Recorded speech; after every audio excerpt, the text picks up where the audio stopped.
Hai, saya Edwin. Dalam video kali ini saya akan bincangkan macam mana nak naikkan harga design. So, kalau anda seorang freelancer, buat video, videographer, fotografer, logo maker, web designer, any type of design ataupun sesiapa yang terlibat dalam bidang kreatif, macam mana kita nak naikkan harga? Instead of sediakan harga logo untuk RM30, kita cuba naikkan lagi. Okay, so ramai melalui masalah ni dan kita panggil benda ni ceiling lah. Ceiling yang pertama, bumbung yang pertama kita nak kena tembus. Dalam video kali ni saya akan terangkan 5 steps macam mana saya increase saya punya harga supaya saya dapat lebih banyak profit, dan daripada profit tu saya simpan untuk beli equipment lagi bagus, hire team dan kembangkan bisnes dengan marketing. So kita mulakan sekarang. Naikkan harga design.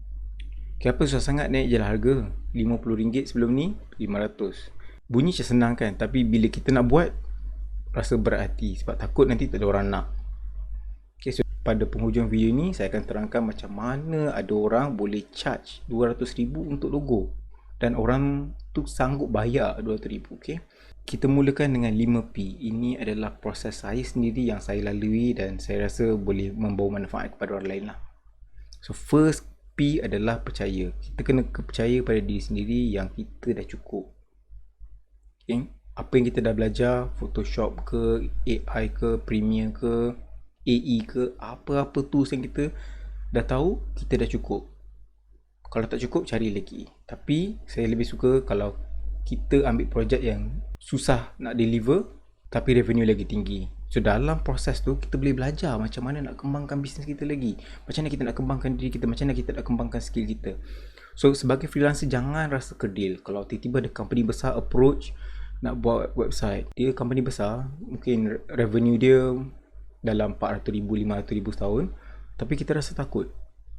Jangan rasa kerdil, jangan rasa kita seorang dan kita ada kualiti kita sendiri, kita ada taraf kita sendiri. Kita jangan terperangkap dalam keadaan master slave di mana dia tentukan harga untuk kita, bukan kita yang tentu harga kita. Okay, so jangan takut mahal lagi satu.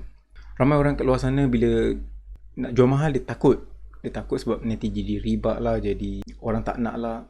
Buang benda ni daripada kepala, try fokus pada benda yang nyata. Second adalah percaya kepada market. So market ni sentiasa nak quality. Kalau kita tengok Apple, setiap tahun dia akan keluarkan prosesor yang lagi baik, kamera lagi baik, iOS lagi baik. Tugas kita adalah kena cari market ni, kat mana dia orang duduk, kat mana orang yang nak sentiasakan quality yang lebih tinggi. So dalam point ni, percaya pada diri dan pada market. Kalau tak percaya kepada diri, tak ada siapa lagi akan percaya. Tu first level of defense. First level of defense is diri sendiri. Second P adalah proses. So proses tak susah pun. Kita cari je kat mana-mana online. Ada ramai orang dah hasilkan proses ni. Kita copy, kita improve dan gunakan template ni untuk diri sendiri. Okay? Apa-apa problem yang kita nampak dalam proses ni, kita repair. Kita cuba improvekan. Agak mustahil kalau kita jumpa proses yang dah memang perfect proses tu. Okay. Second is of course kita kena improve lah proses tu. Cari mana yang part yang tak okay, ubah. Jangan takut kalau kena komen, kalau kena condemn dengan customer, jangan takut. Take it, telan, ubah. Okay. So kita kena tahu yang proses ni menentukan outcome. Nak design cantik ke, nak design buruk ke, semua bergantung pada proses. So kalau proses koyak ataupun tak ada proses sebelum ni, memang outcome akan koyak rabat lah. So ni adalah proses laman 7 sendiri. Kalau kita nak buat web design, kita kena lalui semua proses ni. Semua, bukan pilih-pilih. Link untuk baca posting ni ada kat dalam description di bawah, so boleh klik dan bacalah. Ketiga adalah polisi. So polisi yang saya maksud kat sini adalah tetapkan harga. Harga kita berapa? Berapa kita nak bayar diri kita sebulan? Katalah kita nak bayar diri kita RM5,000 sebulan. So harga diri kita ni kita split kan, jadikan per hour rate. In the end mungkin harga 300 sejam. So itulah harga kita, 300 sejam. So ingat dalam kepala 300 sejam. Bila meeting dengan customer, nak pergi dah sejam, meeting sejam lagi, balik pun dah sejam, RM900 masa terhabis. Jadi kena fikir masak-masak bila nak jumpa customer ke, nak meeting ke, nak berlepak-lepak ke, tetapkan harga diri. So ini polisi yang kita kena tentukan. Lagi satu, kalau tak ada diskaun, bagi tahu upfront tak ada diskaun. Tapi cara untuk kita nak bagi tahu dia tak ada diskaun, mungkin saya akan explain dalam video akan datang. Kalau boleh, jangan bagi diskaun lah. Benda kreatif susah nak bagi diskaun. Ni bukan benda yang produk tak laku, kita boleh jual murah. Tak ada, ni laku setiap masa. Second adalah jenis pelanggan. Kita kena decide pelanggan macam mana yang kita nak. Sama ada baik ke, tak baik ke, ataupun banyak duit ke, tak banyak duit ke, banyak karina ke, tak banyak karina. So, mana yang banyak karina ni, kita boleh terus tolak je awal-awal. Sorry, I tak boleh buat. Sorry, harga you terlalu rendah, you tak ada budget. But I can refer you to someone else, okay? Jadi orang yang baik. Kita refer kepada freelancer yang baru nak start. Portfolio ni adalah satu perkara yang ramai orang tak share.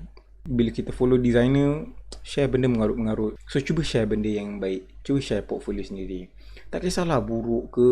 The purpose is kalau kita share benda buruk, orang akan komen. Most likely kawan-kawan kita designer juga, dia akan komen macam mana nak improve design kita. Dari situ kita belajar. Jangan takut kena komen. Kalau cantik pun, biarlah yang kata cantik tu cantik. Oh, terima kasih. That's it. Tapi kita cari mana yang orang condemn, mana yang orang cakap tak cantik, mana cakap kena improve. Kita cari jalan. Lagi satu, saya suka dokumenkan proses dia. So, untuk hasilkan design macam ni, kita kena lalu proses ni. Daripada wireframe, daripada hand sketch, sampai ke level ada gambar semua penuh dengan copywriting dia. Dalam satu buku yang saya baca, Show Your Work by Austin Kleon, dia cakap share je semua kerja kita. Baik, buruk, tak kisah. Sebab this is part of our development. Ini yang menentukan kita, ini yang mencorakkan pemikiran kita, ini yang menentukan skill kita ke arah mana. P yang kelima adalah promotion. So, lepas kita dah buat portfolio, kita kena post kita punya portfolio tu merata-rata. Hasil kerja kita, proses kita tu daripada A sampai Z, kalau kita boleh tunjukkan, kita tunjukkan dalam satu posting. Kan Facebook ada multiple photos upload kan, kita boleh tunjukkan kat situ, upload semua sekali di situ. So post lah dekat Facebook page, Instagram. Lepas tu elakkan posting merepek. Posting merepek ni kalau tak berkaitan dengan design, tak berkaitan dengan hasil kerja kita, tak payah posting. Diam je. Kalau tak ada benda baik nak cakap, tak payah cakap.